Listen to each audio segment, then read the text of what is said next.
Entra nel vivo il progetto iCare Nature Speaking, promosso dalle parrocchie di Santa Margherita Ligure, dal Comune e dall'Istituto Comprensivo. Venerdì sera alle 21 all'Auditorium Santa Margherita pizza e film per bambini e ragazzi e alle 21 per i genitori e gli adulti incontro sul tema Laudato Si, mi Signore per Sora Nostra Madre Terra. Abbiamo la fortuna, la gioia di avere con noi padre Hermes Ronchi e insieme con Marina Marcolini da tempo propongono delle riflessioni molto belle proprio sulla sensibilità cristiana nei confronti del creato, a partire certo anche dal riferimento della Laudato Si di Papa Francesco, ci conducono appunto a recuperare tutta una sensibilità spirituale proprio nei confronti della terra. Abbiamo detto ci daranno voce all'amore per la terra, la nostra casa comune.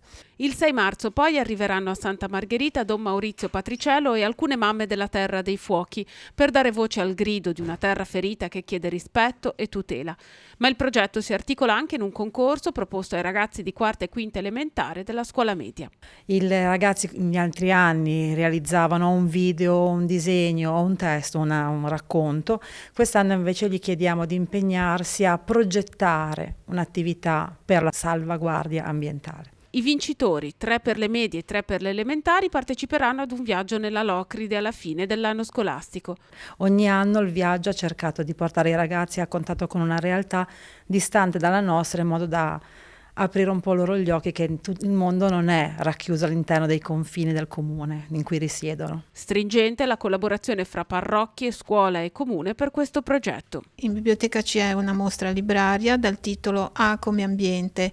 I ragazzi lavoreranno con dei laboratori tematici per arrivare a comporre quello che sarà il lavoro ultimo. Nel corpo del progetto anche alcuni incontri di formazione per gli insegnanti. Sì, ci sono dei corsi di formazione, si intitolano Ambiente, rendere consapevoli.